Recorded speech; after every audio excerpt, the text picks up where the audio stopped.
Okay, I'm going to show you how to make your own logo. So you're going to go into Pic Collage and pick the background color that you want your logo to be. I like using the different stickers at the bottom. You can buy them and there's lots of free ones too. So pick one that kind of goes with your business. I'm going to pick a palm tree here for this one. Put it in the middle of the picture and then put in your business name.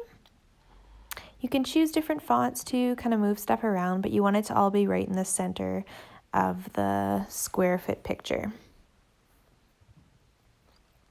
Once you have it made, then you can save it and save it to your camera roll.